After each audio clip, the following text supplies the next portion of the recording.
Hello, everybody. Welcome to the SoxProspects.com podcast, the web's #1 source for information on the Boston Red Sox from top to bottom, from Fort Myers to Worcester, across the Pike to Fenway, and all stops in between. Thank you for listening. My name is Chris Hatfield. I am the executive editor of Sox Prospects, and I am joined, as always, by our director of scouting, the goose to my Maverick, Ian Kundle. Ian, welcome to the show. It is good to have you on. I know it's been a minute. We thank you all for bearing with us. We had some kind of logistical issues with myself and then with Ian, and now we're able to kind of get back on for the show today. So yeah, that was a really good Men in Black reference right there to kick off the. Right? Is that not Men in Black? No, I'm just kidding. I know it's a Top Gun reference. But I had to, play into the narrative that I don't know anything about movies. Well, so the reason Top Gun is in my head, it's not just because the Maverick movie is it's because it's like the biggest movie in the world ever. But like I was in Fredericksburg this past weekend to see Salem down there. And for the double header on Saturday, it was like, was it Top Gun themed day? And so like did they have a flyover? They didn't have. I don't think they had a flyover, but like remote controlled airplanes. No, they had like on the scoreboard for the video board where they had the headshots. They put their heads superimposed on like. Oh yeah, Lowell was the suits. Lowell, rest in peace, Lowell Spinners. They were the kings of that. It was awesome. They do that, and like the other thing they do the like silly songs for opposing players when they come to the plate, and all the ones on Saturday were about like airplanes and things like that, but they were like silly like kids songs about airplanes and stuff like that. And I think they might have done Take My Breath Away for someone. I forget. Anyway, but now Top Gun is just stuck in my damn head. But anyway. That's funny.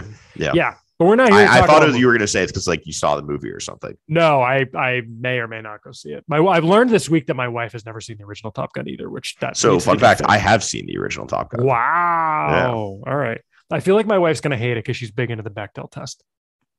Do you know what that is? No. It's literally a test for movies of whether or not they have two women in the movie in the same scene with speaking lines that are not about a man in the movie. Oh, that's a hard no on that movie. It's a surprising. Yeah, there's no chance that happens. None. Right? Yeah. None. And it's surprising once you know what it is, how many movies fail that test. It's one thing where it's like, she says that about like Shawshank Redemption. I'm like, it's about a men's prison. Yeah, I feel like there has to be like certain exceptions for certain narratives. Like there's no women in the prison. Like there's not going to be women because like that's not how those prisons were run. They were never allowing like a woman in. Yeah, of course. And so like so some movies, but it's like even ones that aren't like that, it's very surprising. Anyway, interesting. Yeah. But anyway, we're here to talk about the Red Sox and the Red Sox farm system, not Top Gun. So thank you for listening and thank you for downloading, streaming, whatever it is you're doing. And if you want to do more than listen, if you want to support the show, there's a couple of ways you can do that. First, spread the word. Tell your wingman about the show. Spread the word to them. Tell them you like the show. If they like the Red Sox, they might want to listen. You can rate and review us on Apple Podcasts, iTunes, Spotify, wherever it is that you listen to the show. And you can also support us on patreon.com/SoxProspects. We've got a queue of game updates that I need to get uploaded once I've got a minute. I've got like 6 in the hopper from Ian, and I'm going to have some from this past weekend. So we're going to start getting those up there in rapid succession. So patrons, thank you for bearing with us. Those will be going up soon. And of course, you can also send us your email questions, thoughts, ideas to podcast@soxprospects.com, because as we like to say, we want to talk about what you want to hear about. Without further ado, though, let's jump into the news from the past couple of weeks, Ian. And it certainly has been an action-packed couple of weeks. Let's start with the positive, I would say. Let's start there, and then we'll go to the neutral and then to the negative-ish. So positives. First of all, last episode, we talked about Brian Bayo getting promoted to Worcester from Portland.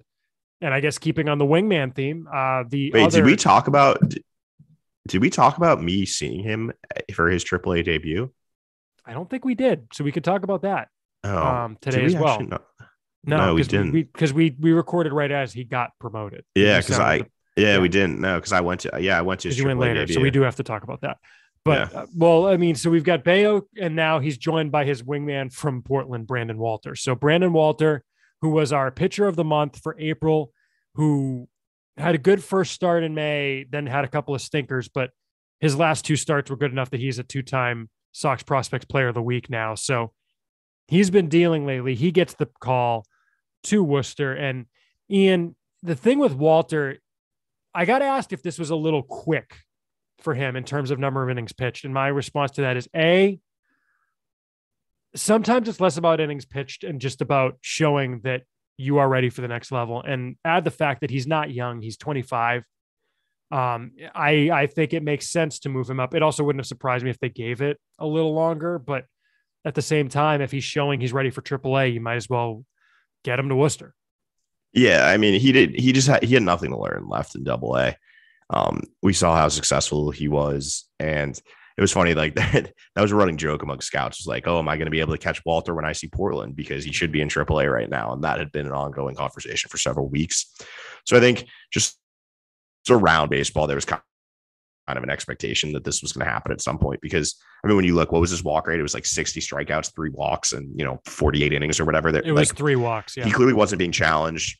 His bad outings, and he had a couple of rough ones in a row against Hartford, who's got some good hitters, but also having watched some of that back, the defense really let him down in those games, and kind of things spiraled because of some bad defense. Sure. And yeah, I think that, as you said, like with his case, I think they were willing to be more aggressive. Like you saw with Bayo, they waited till he had 100-ish AA innings. There's a shade under, and actually I need to correct myself from last episode, because I think he said he was over, and then I realized I was doing my maths wrong. So he was like at 97 innings or something like that. Okay. But like he's already 25. It's Walter is, yeah. Yeah. With certain pitchers, and I think this is something I've kind of like, the arms only have so many pitches in them. Like with someone like him, who he is on the 40 man. No, he has to come on the 40 man this offseason. I don't even know if he does. No, he does. He's on that list. Yeah. Okay. He's going to be added to the 40 man this offseason. Like, it makes sense to push him aggressively and see if he's someone who could be in the picture to be up in the majors later this year. Because if you're going to have to add him in the offseason, if he's, someone who you think could be one of your best 13, 14 pitchers in August, then you might as well test him against AAA and see what you got. And I would not rule him out being up in the big leagues at some point this year, like, especially given the pitching struggles they've had. That's what I've said. And if you look at that Worcester rotation, once everyone's healthy, including Connor Siebold, you're looking at a rotation of Josh Winkowski, Connor Siebold, Cutter Crawford, Brian Bayo, and Brendan Walter. And Ian, that 5-man rotation in Worcester, if everyone's healthy once Siebold comes back. Someone asked if all of those guys are on the major league roster next year. And I said, well, no, in the sense that, like, it's not like you can put them down even in pencil to all be on the roster, because major league opportunities are born in part from the opportunity becoming available. And it's not like you're going to run out that rotation, right? Because you're still going to have Chris Sale around. You're still going to have some of these guys who they're going to have other pitchers in that rotation. It's not like they're getting rid of Nick Pivetta, right? Yeah, some of them are probably going to start the year in Boston, but I'm not going to say, all 5 of those guys are going to be ready to spend all year in Boston next year, because a lot of that's going to have to do with opportunity, right? Yeah. But that said, at the same time, you could see any of them this year, any of those 5 guys on the major league roster in a bullpen role, in a long man role, in a bulk role, in a spot starter role. I could see all 5 of them. We've already seen Winkowski, and we'll talk about him in a minute. Yeah, because I saw him also. I forgot. I saw his last minor league we'll start. Talk about both of them, but yeah, it's just kind of, look. Well, and I think the thing is, though, that if you start doing the math, some of them will have to be on the major league roster to kick off next year, because if not, the Red Sox are going to have, like, that entire rotation will be on the 40 man. Like, there's just too many bodies to be on the 40 man that, like, they're at some point they're going to have to start, like, giving these guys a chance. And I think that's why we saw with both Bayo and Walter, like, maybe they were a little, like, more aggressive this year, as both those guys, the clock's going to be ticking on them pretty soon with their 40 man spots. And the question becomes, like, is the guy that, well, I guess Bayo's already on the 40 man, but with Walter, is like the guy you're keeping Walter off the 40 man for, does that become worth it at some point? Is he just better than the options that you could with that spot? And I mean, if he pitches well in double AAA, I think that's a serious discussion that we'll be reaching at some point, in July or August. Well, and then it's funny because someone asked me about, well, is Chris Murphy next for a promotion to Worcester? And I'm like, once Siebold comes off the IL, where are you moving one of those guys to the bullpen? Well, especially too, because, like, I think Brian Mata is going to be coming back at some point too. Like, yeah, and I guess he's getting close to getting. I guess they said his rehab, he's going to get assigned to Salem. Yeah, and because he's already, I think he's made 3 or 4 appearances in extended spring training. It sounds like he might get moved up to Salem before the Florida Complex League even starts. I have a question. Monday, actually, are we sure he goes to Worcester? Because I'm not. Mata? Yeah. Well, they're going to start him in Salem, right? But I think he might. I think he might end up in Portland because he's only thrown 50 innings in Portland. Like. Yeah, but he basically in like the 2020 he was at the ATS. Season, yes, I know, but he was at the alt site and like would have been in Worcester or Portland, I know that, but it's just interesting if you look at the rotations, like where are they going to find him innings? Like, for example, well, I think for example, like Cutter Crawford is starting right now. I have no problem moving Crawford into a piggyback role. Right, but I mean, even if you could have Winckowski, Bayo, Walter, Siebold, I guess, Mata could be the 5th guy. Yeah. So I don't know. They've got some guys coming. It's going to be interesting to see how they handle it. They're pitchers. Yeah. Someone's going to be hurt.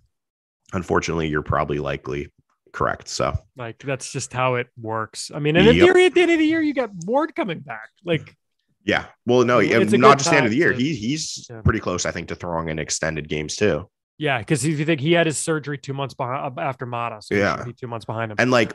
And this is again looking way ahead. Like Murphy's another guy though who has to go on the 40-man this offseason. Like they just have way too many guys that they are going to have to start pushing some of these guys, but I just don't think we're going to see them push all of them.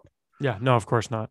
Why don't you talk about Winckowski and Bayo in Worcester? You saw Bayo's first Worcester start. You saw Winckowski's most recent minor league start before he got promoted for a spot start in Boston. Correct. Yeah.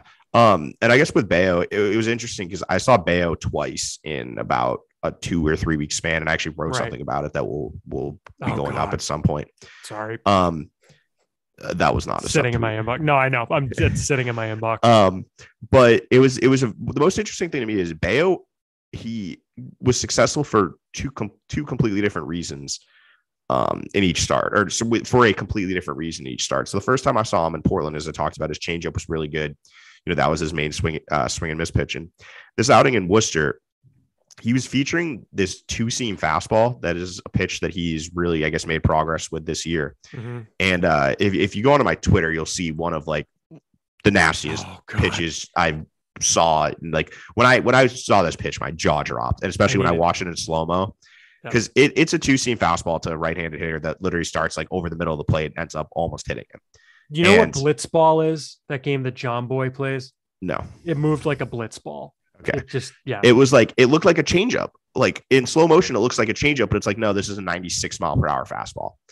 And what was interesting in this outing was he got 10 swing and misses with his fastball. In the other outing I saw, he got 2. And this was the best fastball command I'd seen from him. He was dotting like down and in consistently to a right-handed hitter. Mm-hmm. And it was interesting watching how he was using his 4 and his 2-seam, because with his 4-seam, he was throwing that primarily against left-handed hitters. He was using that up in the zone, and he was complementing that with the changeups down, which makes sense. You know, those 2 pitches you can tunnel. Like a 4-seam fastball doesn't have as much movement, but he can get whiffs with it up in the zone. Then changeups down to the lefties. Against righties, he was going pretty much 2-seamers in on their hands, like, you know, inside quadrant, mostly down and in, and then sliders away. Mm-hmm. And it was interesting watching how he was kind of like using all 4 of his pitches, where it's, you know, or 3 plus the 2 fastballs, whatever, we'll call it 4. Okay. Yep. And how there was kind of like definitely some deliberate sequencing going on, and how they played off each other. Cause, you know, against righties, you got 2 pitches going horizontal or laterally, just in different directions. And then against lefties, it's more the 2 vertical pitches. So it was very interesting watching him use his complete arsenal, especially to start, where his changeup wasn't that good. It was not up to the level I'd seen it before. It was, you know, it was pretty inconsistent to start the game. His feel was coming and going, and his slider was, you know, the same. It was okay. You know, he landed for strikes. He'll throw a few 50-55s, but then he'll also throw some 40-45s. And he was still able to be successful because of this fastball that was, you know, 10 swinging strikes, like 8 strikeouts on it. Like, and that was just a completely new thing for me. I think we've talked about before. I had questions about how much his 4-seam was going to miss bats against more advanced hitters. And if he's got this new 2-seam that he can just like dot on, or down and in, or start, you know, over the inner third of the plate and end up way down and in on hitters, and they're chasing it, like, that's a very big addition to his arsenal. So I'm interested to see further development of his fastball and kind of how he's using all of his pitches, and how how he's sequencing and using them against both righties and lefties the next time I see him. Kind of take note to see if this is like a trend developing, because he's been very efficient. He's missing a ton of bats. And, I think he's missing, it's like he has like the 11th highest swinging strike rate of any pitcher in the minors.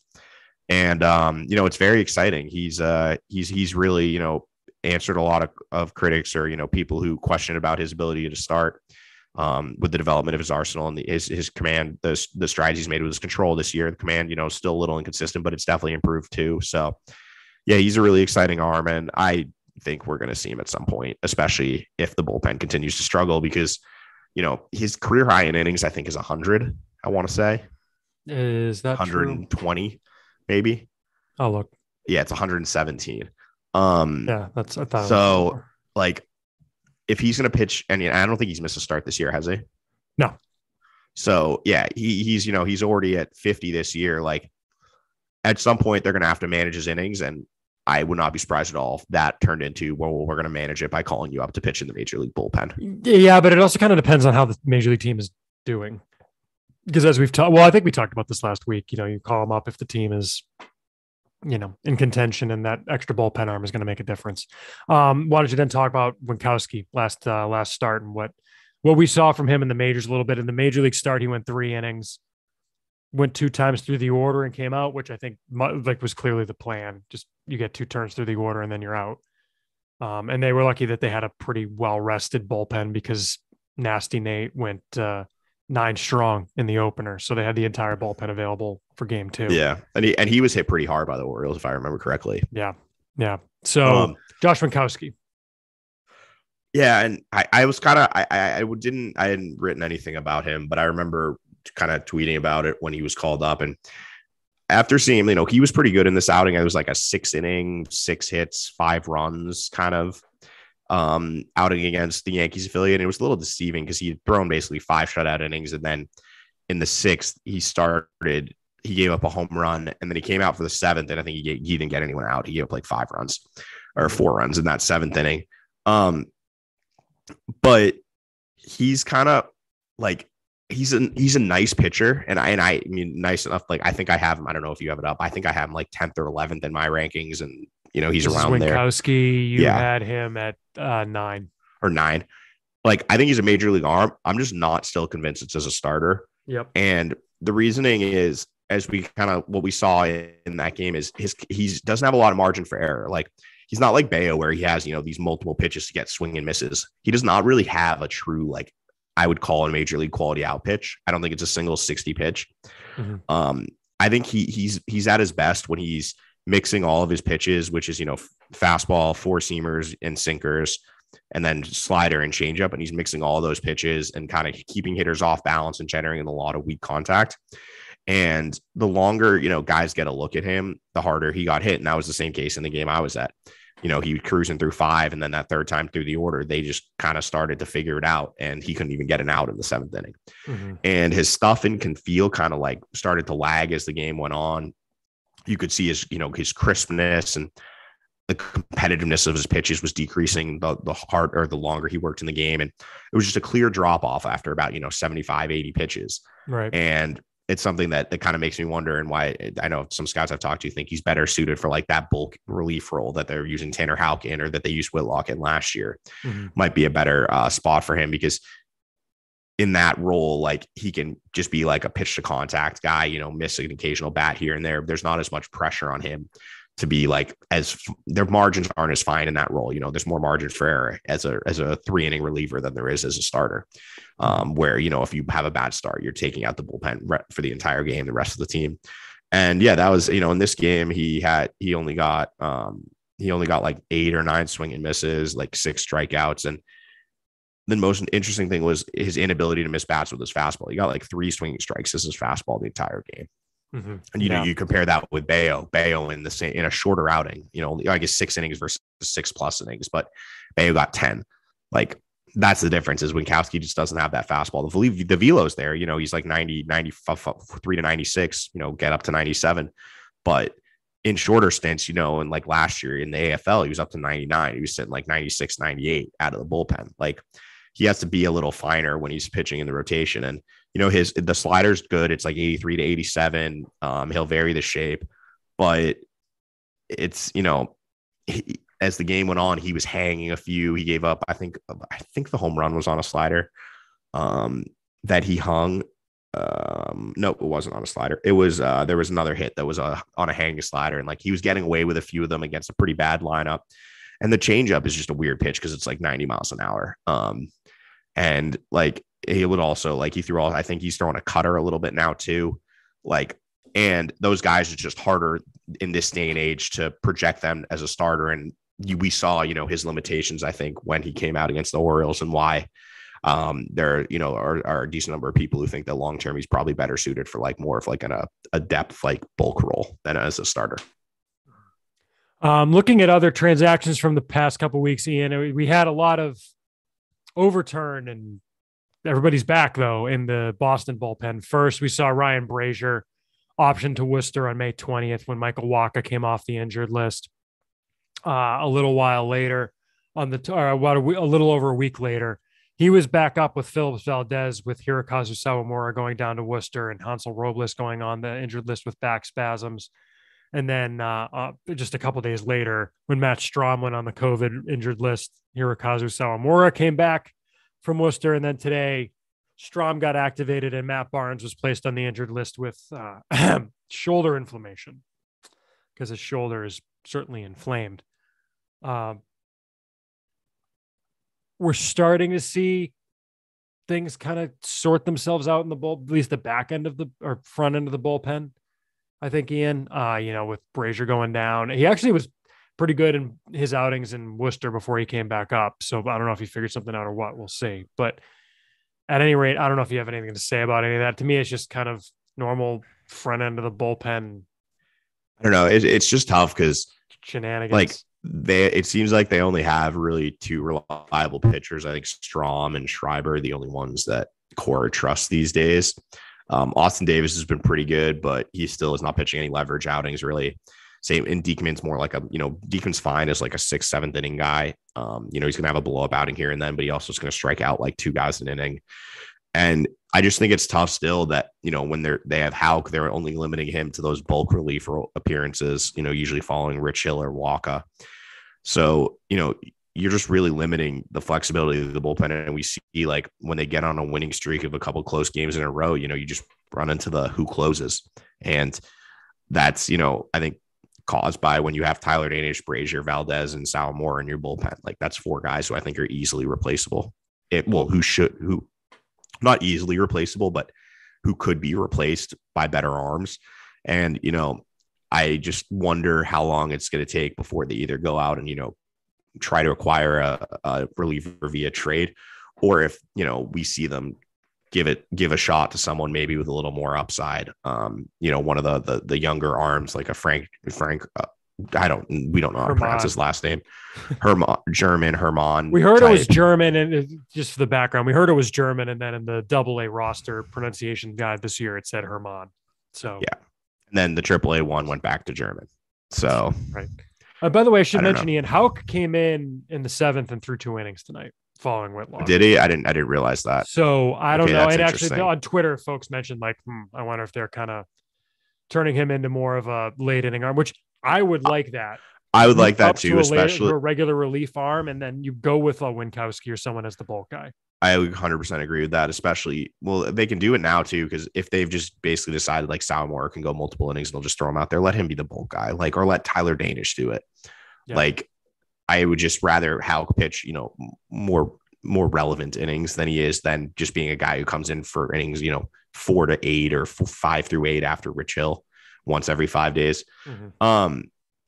But yeah, I do wonder if, we're going to see like Herman, Zach Kelly, like Zach Kelly was Caleb the name I was going to bring up. Someone, yeah, because like I saw all these guys except for German, obviously, because he was just promoted this week.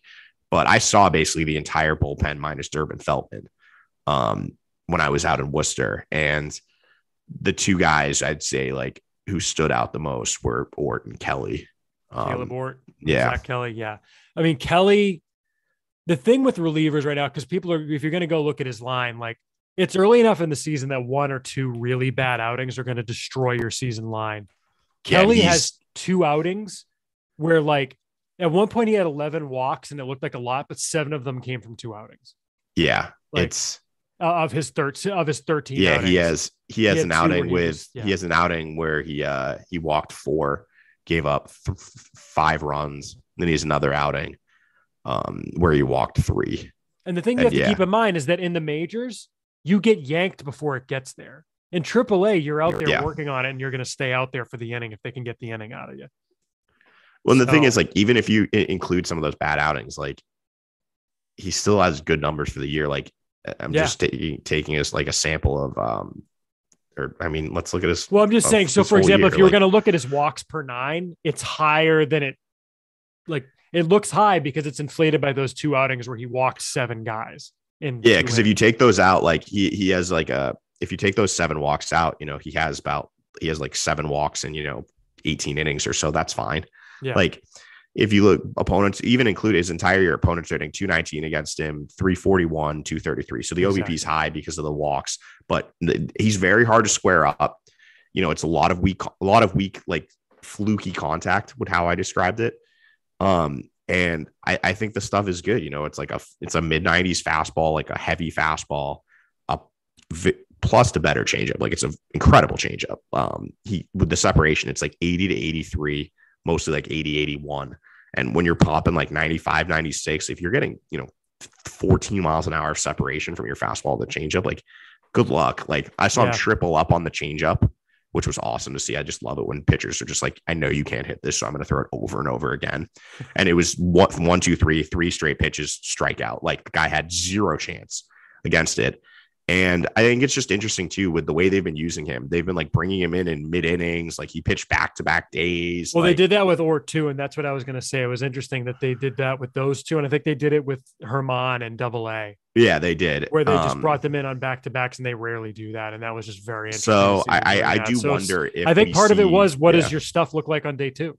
Exactly. So I do wonder if, and I actually saw those back-to-backs with Kelly. So I do wonder if it's, if he's someone we see, and then, or like he throws hard, he walks too many guys, but same thing. But I think Kelly, to me, is the one who I would like to see get a chance. Cause I do think the stuff, he has a true bat missing secondary. And if he can control, I think the stuff is good enough that it's better stuff than a lot of the guys they're carrying in the bullpen right now. And then moving on into the, less positive side of things, a rash of injuries at the top of the Sox prospects rankings now. I feel like it's interesting though. It's been mostly hitters that have been it's getting been injured. Yeah. Jeter Downs missed a week with side discomfort, but he's back. Tristan Casas is currently on the IL with an ankle injury that he apparently was like, oh, he'll be back soon. We're just being cautious. And now, like, he's not participating in baseball activities because they waited like a week to put him on the IL, which made me think, or 5 days, maybe. Yes, 5 days, which usually if they're waiting that long, it like doesn't seem that serious. And then, like, we're now, 2 weeks out, and he's not doing any baseball activities. So that's a pretty decent setback for him. I think that his time frame is pushed back a decent amount now, especially since Ryan Fitzgerald is getting a lot more looks at first base, which I think is a new development since the last time we recorded. It's weird because he started getting some looks at first base, and then last week he basically exclusively played third. Oh, really? I didn't even notice that. Yeah. And, they were playing Roberto Ramos at first base. And then this week, early in the week, he was playing first base again, because honestly, Worcester's best lineup right now now that they've kind of got Downs back at short, is Downs at short, Aruz and Yolmer Sanchez, and then Fitzgerald at first. Third, Fitzgerald at first, and the outfield is Duran, Ref Snyder and right, and then the left field platoon Christian Jalen Davis and Christian Stewart, and then DH is like Roberto Ramos. Well, no, Ramos is and the DH is Ramos now. Right. Exactly. Yeah. So, that's part of it. But that said, he's getting more run at first base than he has in his entire career. And I don't think that's by accident, because they could certainly put Ramos at first every day if they really wanted to.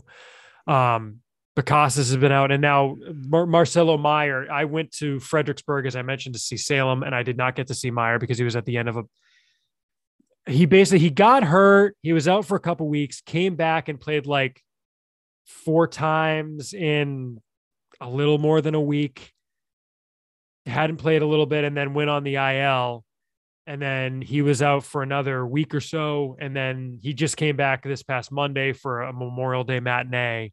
The day after I was seeing Salem, because that's how this works. So he's back and he's already hitting again. I think his first game back, he had 2 doubles. But now, of course, Nick York isn't playing. He's been out for 5 days. We don't know why yet. We don't know if he's hurt. We don't know what the deal is. If he's just kind of getting off his feet for a few days to try and get him right, because he's been scuffling a little bit. But at any rate, it just seems like it's kind of going around the top of the Sox prospects rankings hitters, Ian. I'm not sure what else to make of it, but it is what it is. So that's no fun. But that's about it for the big, headline type news. Some other stuff, happy trails to Darren Gillies and Gregory Segovia, who were both cut. Caleb Simpson and Rio Gomez got activated off the IL and made their season debuts. Red Sox signed indie ball pitcher Brett Kennedy, who's going to take one of the starting rotation spots in Portland, it looks like. Yeah, so, well, that was an interesting. I hadn't thought about how, if they're promoting these guys from Portland to Worcester. Yeah, there's no one really ready to replace them. Yeah. So yeah, I feel kind of, I don't feel dumb, because the thing is they signed him and it's like, oh, he's going to take Bayo's spot. But then Dylan Spakey got the start and Kennedy piggybacked. I'm like, oh, maybe they're using Kennedy in the bullpen because they saw something they liked. And then it's just sitting right there like, oh, of course they're promoting Walter. Yeah. Like they just went and got Kennedy before they did it. Yeah. Because they've got Spakey obviously starting also now. So yeah. Yeah. So interesting. But at any rate, yeah. So Kennedy's in the Mr. Kennedy is in the rotation now. And then there's some other minor stuff we don't really need to talk about. New rankings, Ian, on June 1st, which is today. Our new site rankings went up. And again, we'll just hit the highlights for you. For me, not a rankings change, but a grade change. We upped Brian Bayo's projection from a 4.5 to a 5 on our scale, which is basically Major League regular. I think that's a chance to start thing, basically, is what it comes down to. Yeah, I also think that I kind of think of like when you become a 50 to me, you're becoming someone who I think is like a national top 100 prospect. Which he is, no question. Which I think he definitely is now. Yep. I think, as like we talked about, when we talked about him seeing, he's made some significant strides this year, and I feel a lot better about projecting him in the rotation than I did coming into the year. Mm-hmm, mm-hmm. Some guys who moved up, Ian, moved around a little bit down the list, and you can call it when you want. One guy that I want to mention, I guess there's 2 guys in the top 20 we should mention, and Jay Groom and Edinson Paulino. Groom falls from 10 to where did Mike put him? To 15. Edinson Paulino rises to 16 from 26. So that's a 10 spot jump for Paulino. Groom, it's just, we keep getting the reports on the stuff just not being there. I mean, it's, I saw him too. I saw him you did too. see him. Okay. Right. Yeah. It's uninspiring stuff at this point. Unfortunately. And his last start, he's going to have, he has a couple good starts, 6 innings, couple of no earned run starts. And then he goes out and gives up 8 earned runs in 2 innings. And right. That's just the problem this year is that, he doesn't consistently miss bats. He's at like a 10% swinging strike rate this year, which is very bad. Like for a starter, like Bayo's at 19%, close to 20%, as a point of reference. Right. And I mean, Bayo's like top, 15 in all minor league baseball, but like, starting pitcher, you want it to be, it's got to be around like 15, 16%, 14 to 16%, I think is around like average-ish. So him being at 10% and it shows, his stuff is just, there's not a real bat missing pitch there. The command is below average. He's given up a lot of hard contact this year, 7 home runs, fastball doesn't miss bats. Like it's just been a rough year for him. And he's going to have these flashes where he'll have these good outings, but I think just overall, there's just not a lot of confidence in his ability to develop into a major league arm with any staying power. Based on my own personal evaluations and talking to people from other teams who have seen him. Yeah, and then with Paulino, a guy who I just saw this past weekend. I mean, he didn't do a whole lot for me. It didn't help that on Sunday the Salem team faced Steven Strasburg in his second rehab start, and he looked like he's not far from returning to the majors. But he did, in the second game of the doubleheader on Saturday, doubled Put a charge into, I think it was a change up at 88, but it one hop the wall, just was absolutely able to drive it. And he's, we talk about Rafaela. Paulino's not that big either, honestly. Like, No, when you compare him with guys on his team like Blaze he's Jordan, just a hitter. But he can hit. I mean, he goes up there and it's a looks the part thing. It's okay, this isn't a bat I need to pay attention to. Took a walk in his first at bat of that doubleheader. Or I guess it's a plate appearance because it's a walk, but you know what I mean? It's, for example, on Sunday, I mean, he struck out against Strasburg, but he, swung over 2 changeups and then, took a backdoor curveball that just was filthy. It's not fair for a 19-year-old to be facing Steven Strasburg. And it's good development. It's like, hey, this is what Major League pitching looks like. Yeah. But I think, you look, he had a rough May at like 190, a rough April, like 194, 268, 375. So there's some pop still there. This month, he's, 279, 367, 442. Mm-hmm. I think the most impressive thing to me is he's got 15 strikeouts and 120 plate appearances this month. Last month, he had 23 and 82. So 40 more plate appearances, and he's, took a third off his strikeouts from month to month. Like, he's almost got a 1-to-1 strikeout to walk ratio. Mm-hmm. That's really impressive stuff from a teenager facing in low A. And I think just it was a combination of like, the performance has really improved, and talking to scouts who've seen that team, like they identified him as the clear second best hitter after Meyer, the guy with, the best chance to be a major leaguer based on just their bat. And just the quality of his at bats is good. He's got some pop, just knows how to hit. And defensively, it's impressive. Defensively, I saw him at short and like, look, he didn't stand out there, but he also didn't look like, what the hell's he doing at short either.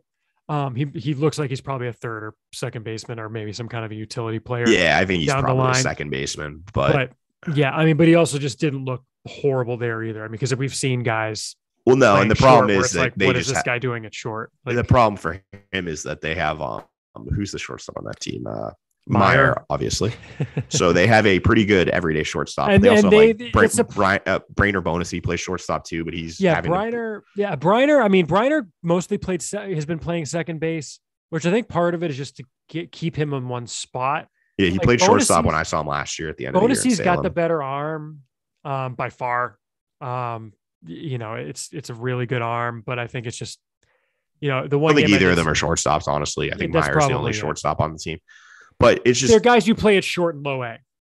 Exactly. Because why not? And I think just with Paulinho, though, it's just, like his hitting ability is what stands out. And he's clearly separated himself, in my opinion, from the rest of those teenager or younger hitters, the Blaze Jordan types on that Salem team. And that's why he got that jump was, we feel good about the bat. So it should show you the kind of the confidence that we're hearing and, what we're seeing from him at the plate, that we're willing to make that push. Cause he's not like, a Rafaela type where the glove could carry him. Like the glove I think can be good enough, but he's going to have to hit. Yep. Anybody else in the red light? Are there any guys you want to call out for where they wound up in the rankings, whether it's because of a jump or a fall or just where they're at? And where you were looking, I would say just in the top, just to put a bow on the top 20, I think Chris Murphy deserves a shout out because he's moved into the top 10. And I think he's that at 9 from 11. He's quietly put together a very, very impressive year with Portland. And I think it kind of gets overshadowed because of what Bayo and Walter were doing. Right. But you look like he's, 2.28 ERA, 106 whip with, 55 strikeouts, 21 walks and 47 innings. Like he's positioning himself that he's another, very interesting arm coming up where I think he's more in like the Winkowski mold, which is why he's in that same range in the terms of he's probably like a multi-inning relief type. But I know at least one scout who's told me that they feel better about him as a starter than they have in the past, that based off this year. So, he's definitely made some progress again this year, which was good to see. So I would say him just moving up, like he didn't jump up a ton of spots, but I do think that it like he's now the beginning of that tier after the top 8, which I think is a pretty consensus top 8, especially for us right now. Yeah. I think that's right. He's been pretty good. Just some other guys there. Cutter Crawford's down 5, but you all saw in Boston that he struggled. So I think that's just a little bit of, accounting for that. Nathan Hickey moved up 5 spots. He's another guy who I saw this weekend who just goes up to the plate. And there were a couple of guys in that lineup who you were just putting in a professional at bat. It was Hickey. It was, even though he's up there taking, uppercut home run type swings, Nico Cavadas. Hickey clearly can hit, no question, and his numbers on the year back. Yeah, it's a really, really good approach. That said, mm-hmm. Catching. I don't love it. Yeah, I've heard not great things. He hasn't thrown out a base stealing attempt this year. I didn't realize that. That's kind of funny. He was actually. 0 for 17 last I saw. Yeah. Literally dropped the pitch in the strike zone at one point in the games I was watching. It was just kind of like, how do you drop that pitch? Just basic, literally catch the ball type stuff. So he's the type of guy to me that if he can play catcher, it's a bonus. You're banking on the bat. Right. I think that's exactly right. I think though that like there's some really good underlying metrics there. I can say with him at the plate, some very encouraging stuff. So yeah, I think that was a warranted kind of jump for him. Yep. And some other guys, I mean, Eduardo Lopez didn't do a whole lot for me in Salem. He's up to 27 from 35. Yeah, he's just been good generally. He's been okay. Well. He's been inconsistent, I would say. I think there's been some good stretches. I think that's fair. There's been some bad stretches. But I think that him getting up there and kind of like showing even those flashes is enough to push him up a little bit, because he's just, there's kind of a lack of some of the hitting prospects who are in that range to be in the year have kind of like matriculated or pushed themselves out of that range based on their performance and kind of those scout reports we're getting. Whereas Lopez, even though his numbers might not look that great, there's some good stuff. There's some potential for some good stuff there. So he gets pushed up a little bit. Yeah. I mean, I didn't see Lopez get a hit, but he walked in each game that he played over the weekend. Yeah. Where like Hickey walked 3 times and it was just kind of like he wasn't going to get himself out. Yeah. I would say he did put a charge into one. He had a very long F8 so I might have taken the guy to the track. It was tough to see from the angle I had on Sunday. Yeah, I think 2 guys that mentioned for going down would be David Hamilton and Christian Coss. I was going to ask you about those two because they fell 8 and 6 spots. I think there's very different reasons for them going down. In Coss's case, I still like his glove as shortstop a lot, and I like his swing a lot. His approach is just really, really weak right now. I think he's like walked 3 times on the year or 4 times, struck out like 40. And as much as I like the glove, and as I said, I do like his swing, if the approach isn't there, it's not going to matter. The ceiling is just very limited. If you have that type of approach, you're just going to be exposed by major league pitching. And like, if you look at his season numbers, they're actually pretty good. I think he had a grand slam. I want to say tonight or last night. No, it was last night. Was it last night? Or yesterday afternoon, I think. You look for the year, he's 303, 335, 467. Like, and that's what I was saying is like, he can hit. It's just the approach is just, 44 strikeouts, 4 walks. Like, that's just not going to cut it, especially against more advanced pitching. And having seen him, he's just too aggressive. He gets himself out a lot, just a lot of swing and miss. And that kind of pushed him down for me. And then Hamilton is the reverse of that, where he actually will take a walk, but he just and he doesn't swing and miss that much, but he just hits the ball in the air way too much. He's a speedy guy, and you can't be trying to hit home runs or, when you have that type of like plate profile. Like, he should just be putting the ball on the ground or line drives. And that's just not the type of hitter he tries to be. And as we're seeing, you take out his 1 or 2 big games where you hit for power, he's, hitting like 220 on the year with a, 300 OBP and a 240 slug. Like, there's just not a lot of upside at the plate. And similarly defensively, or on the flip side defensively, whereas Coss, I like at shortstop, potential above average guy there. Hamilton at second is not very good at all, to the point where I'm not even sure he could stick on the infield. I would try him in center field personally, given his athleticism. Mm-hmm. So that's kind of what caused him to fall, was the combination of those factors. Right. Another guy we should mention up 10 spots, Ian, from 45 to 35, Tyler Uberstein. We have talked about him in the past, and the results are starting to match what you saw in camp. Just with the type of pitcher he's made himself into and what he's been done on a game-to-game basis. That whole Salem rotation is interesting between Wilcom and Gonzalez, who we'll talk a little bit more maybe next episode. It's a sneaky, interesting rotation. You get Juan Daniel Encarnacion, who had one of the best months of any pitcher in the system. Uberstein, Angel Bastardo, Felix Cepeda, Tyler Uberstein, Gabriel Jackson. or Gabriel Jackson. Interesting group of arms that they have. Well, it's interesting too. There, And least, when you say, because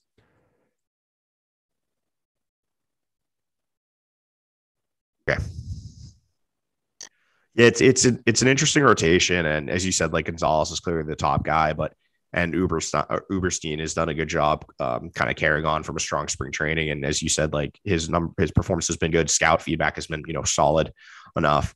And I think the kind of the surprise guy in the next one, Bastardo from that next group, I'm interested to see get more on him as the season goes on, because he was someone who kind of popped at the end of spring training. And now you saw him, and we'll talk about him next week. And he also got some good feedback on him from another recent outing. So there's definitely some interesting guys in that rotation. It's an interesting arm. I mean, he's an interesting arm in that it's not just an arm. I mean, I saw he finished his outing with the last two hitters he faced getting swinging strikes from both of them, one on a changeup, one on a breaking ball, which, I would never, like, even from what we saw in spring training, it just seemed like he was just fastball. I was like, oh, there's other stuff in here. That's interesting.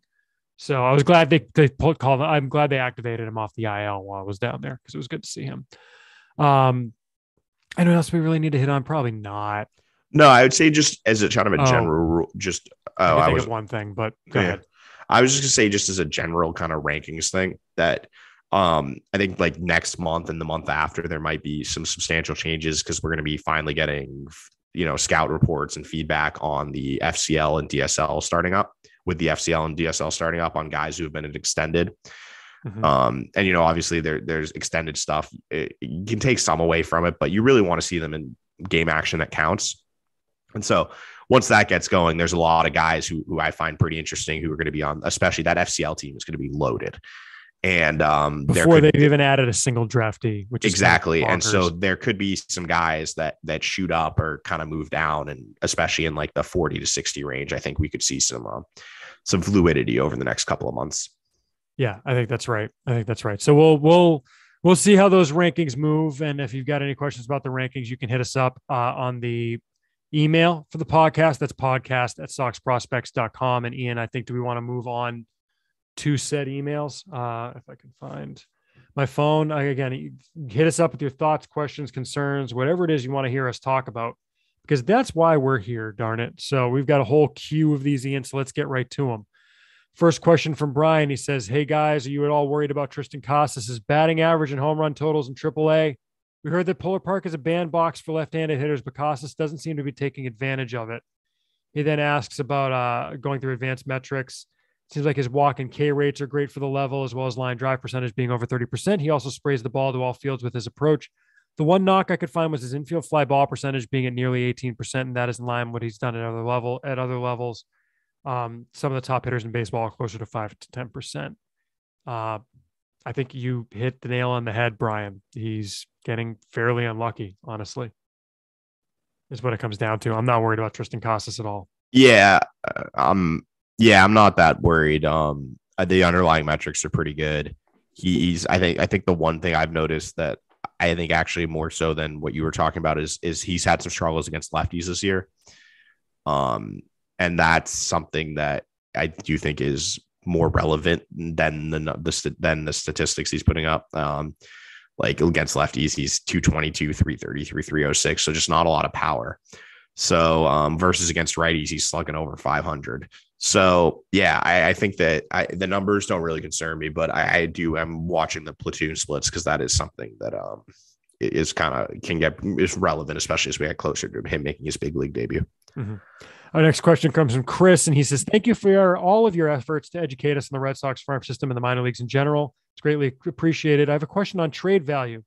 Understanding that ultimate value is whatever someone else will give you for an asset, can the Red Sox use a version of the Dave Dombrowski method for alleviating some of the backlog of depth prospects? For example, use the Nick Northcutt home run boom and Miguel Ugueto's decent-looking surface value numbers and a Dennis Batista as a package to get a single-A catcher with a decent hit tool, or a Victor Santos-style pitcher with very average stuff but a good feel for pitching, neither of whom are eligible for the Rule 5 draft?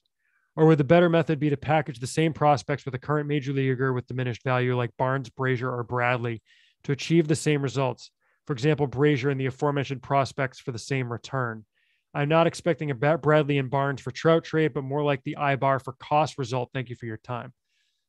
I think you're talking about two different things there. First of all, a Dennis Batista, like no one's trading for Dennis Batista. They literally got him in exchange for Sandy Leon, who they were going to release. Yeah. The thing is, no one is trading for players based on their statistics. So Nick Northcutt's home run boom is not like, this isn't your fantasy league. Yeah. Right. Teams are going to go based on what their scouts are telling, and their scouts are going to tell them like Nick Northcutt's approach is not sustainable. He's got raw power. He's got raw power, and that's great, but like, this is not going to last. And so you're not going to do that. Like what the Red Sox did with Ibar is not bamboozle another team into like thinking he's more than he is. It was, we have this relief. No, teams legit thought. Yeah, we have he's this made the relief big leagues. pitcher. We don't have room for him on our 40. Give us somebody you don't like as much who we might like the same amount, who isn't Rule 5 eligible, and we'll give you Ibar.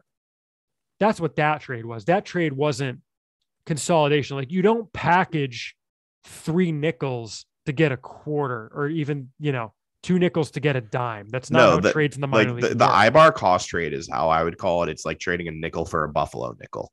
It's trading, it's the same currency, but it's the same currency value, but it's 2 different types of it. You have like the left-handed reliever who's 40 man, close to the 40 man, and you have the far away non-40 man guy. And that's like that type of trade. I think we will see this offseason, especially if they don't make some like other, 2 or 3 for ones during the season, because they just have way too many guys for their 40 man. Yeah, we'll talk about the 40-man off-season situation later, but it's hard to trade, like 3 pennies for a dime. Like that's not. Yeah, or even I think it's the better example is the one I eventually fell on, which is you're not getting a dime for 2 nickels. No, like that's just not how it's going to work, because the dime's got more value because he's one player. Yeah, that's just so. And I think there are definitely some guys, some minor leaguers they could look to move. And as you said, all it takes is one. So you never know. Maybe there is someone who believes in Nick Northcutt and they'd be willing to take a chance on it. Yeah. But and if you can find that person, great. But like, it's that's the type of deal that you rarely see in the minors for a reason. Our next email comes from Sam. It says, Sox fan in Newcastle, UK here. Ian, thanks for keeping me up to date on the Sox farm system news when time zones really don't allow it. I was wondering, should I be more excited for the potential of Garrett Whitlock in the rotation or Brian Bayo in the rotation at some point? Good question, Sam. What do you think on that one, Ian? I'm very well. First off, Sam, if you're a Sunderland fan, congratulations. If you're not, well, they're still a couple leagues away, so you're good. And Sam will get that. Yeah, Sam will get it. Don't worry. Good.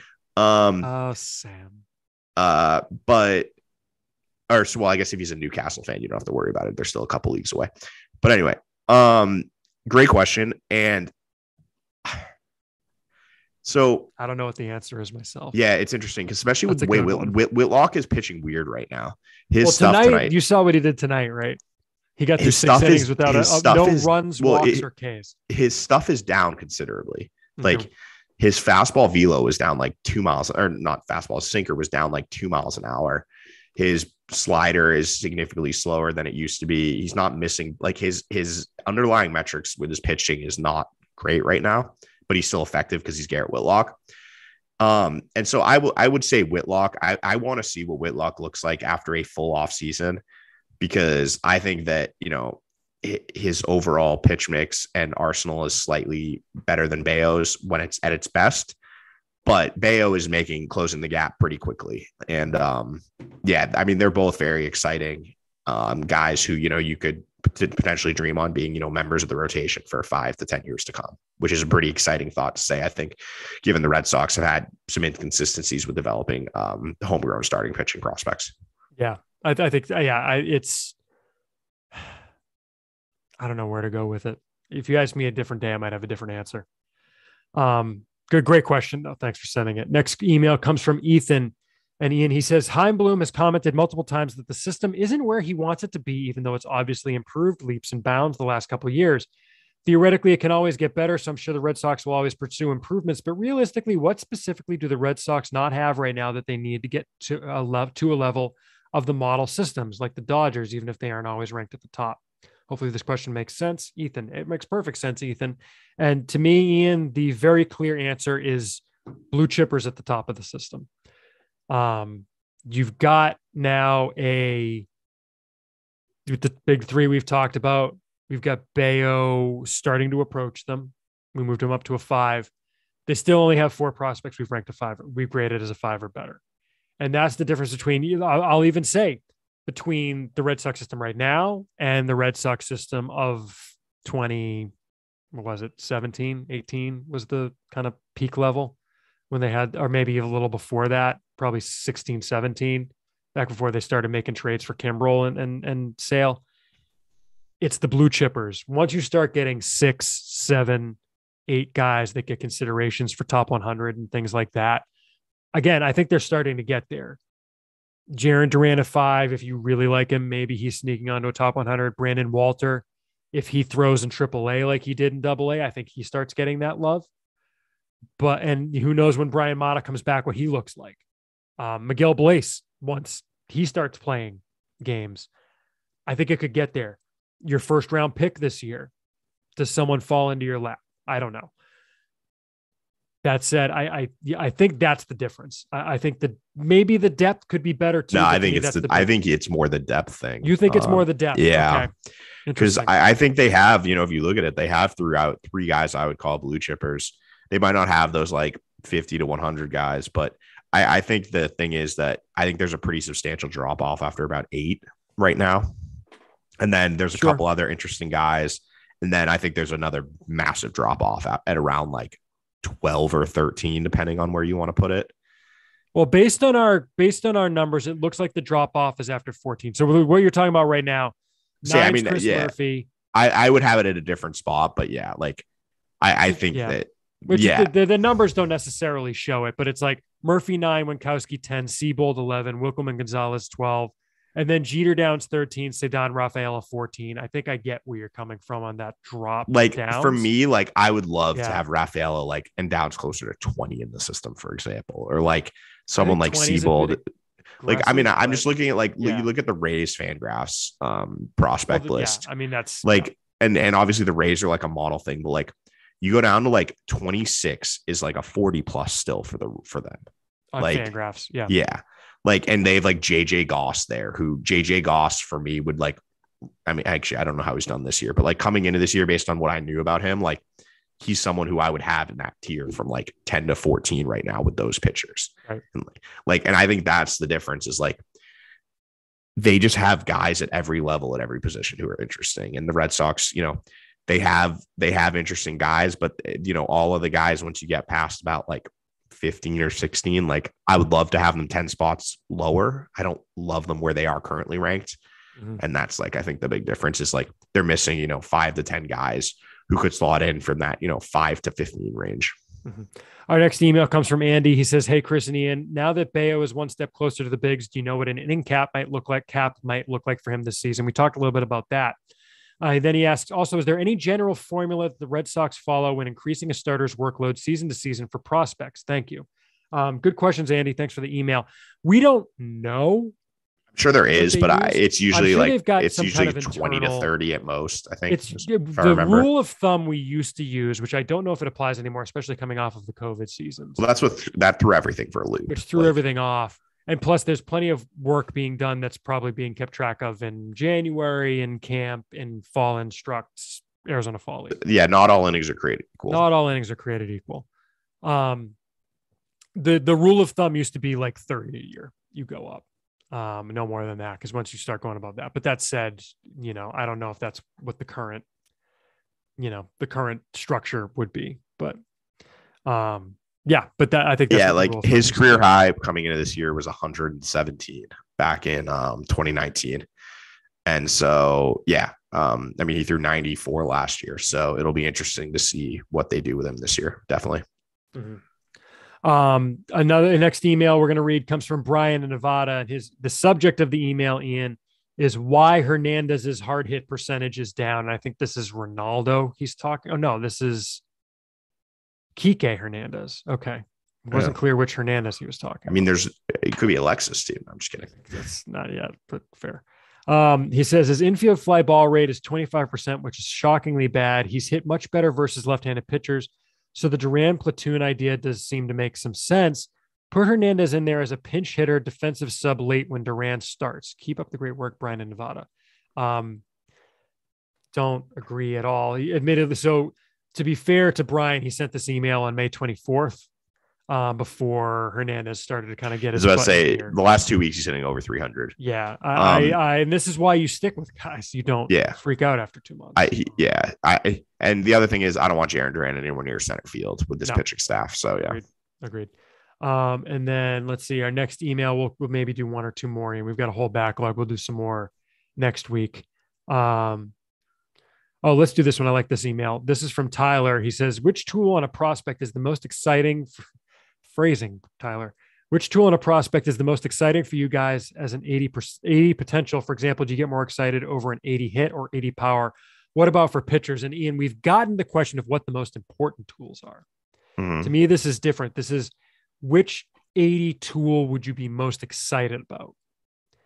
Which might be the same, but might not be. And to me, I was thinking about this and it might be pop, but it also just kind of depends what it comes with. The terms of usefulness, it's still hit tool, but in terms of what would excite me the most, actually it'd probably still be an 80 hit tool because I just think that type of back control and like hitting ability is just remarkable. True. In terms of like fun to watch, it's 80 raws. Like watching like 80 raw guys take batting practice is awesome. Like, right. And being able to do that, like I think I've told this story before, but it takes me back to a couple years ago. I saw Portland play Reading, and Reading had Rhys Hoskins and Dylan Cousins on their team, who both hit like 40 plus home runs that year. Mm-hmm. And watching them take batting practice was hilarious because they were just trying to hit home runs. There was no structure to it at all. And these guys, like, they didn't have 80 raw. I'd say probably it's like 70 raw or whatever, but just like watching guys try to hit the ball as far as possible is hilarious. So that's definitely fun. For pitchers, fastball for me. I think it's fastball for me. Yeah, I think it's got to be fastball because the thing is, it's like 80 commands. Like if you're talking 80 command with like it's definitely not fastball, who cares? In terms of exciting, it's either watching a pitcher throw like 102 because like I know like when I have my radar gun, when a pitcher hits 100, it's like it's kind of sweet. Like it's a cool feeling. Yeah, but I will say, watching like an 80 breaking ball. That's true. It's when you see a really good breaking ball or a really good changeup, it's just one of those things that like sticks with you. And it's like, damn, that was nice. And like, that was like earlier this year, like I saw Jacob Wallace throw like just an insane curveball. And it was like, whew. I mean, if he can do that consistently, like that's going to play. Like it's little things like that are quite exciting. So, And the thing, it's kind of funny. The thing with like an 80 glove can be like the thing that comes to mind is Jose Iglesias when he was in the minors, right? The problem with an 80 glove is you need people to hit the ball to you. Yeah, that was like, I remember seeing Iglesias and I would go to Pawtucket to see him and he just wouldn't feel the ground ball the entire game. And it's like, I know you're going to do something really, really cool when someone hits it to you, but like you might not get the chance to see. All right, let's do one more email, Ian. This comes from Brendan, and he says a few questions. First, do you think Brian Mata could find himself as a closer coming back from Tommy John? He's throwing absolute gas, and his stuff has looked untouchable in the video of him pitching. The Red Sox have said they're gonna rehab him, continue to rehab him as a starter. I think you could see him in the bullpen. I don't know if he would be closing, but who knows? I mean, who knows? It's hard to say until we see him back on the mound again in affiliated ball. Mm-hmm. And then his second question, which is why I wanted to make sure we got to this one today, and then we'll wrap up. Are fans allowed to attend Florida Complex League games? They play at JetBlue Park, correct? Yes, fans are allowed to go. And in fact, Bianca Smith, one of the coaches down there, tweeted out the schedule. Yes. If you're down in Fort Myers, you can go to games. They are free.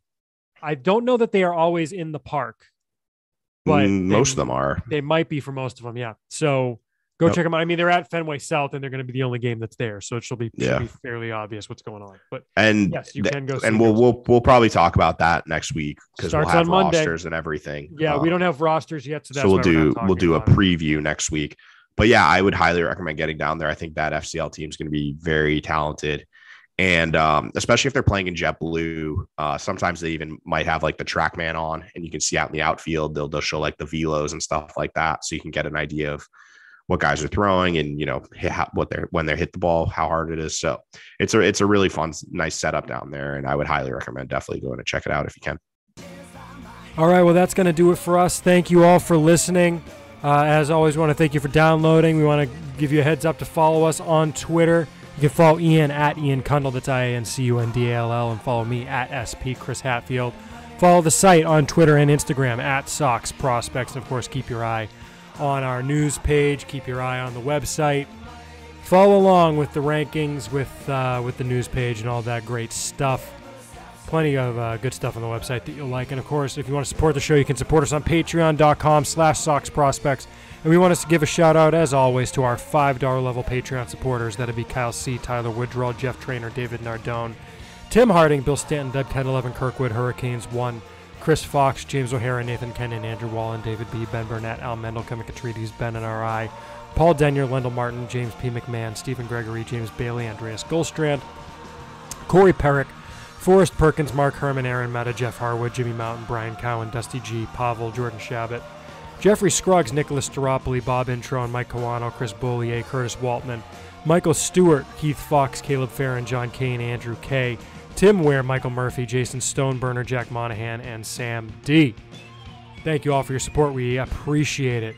We'll be back at you all soon. Again, sorry for the gap for this episode, but we'll be back at you in no time at all. So keep your eyes and ears peeled. We'll be back in your eardrum soon. Thanks a lot.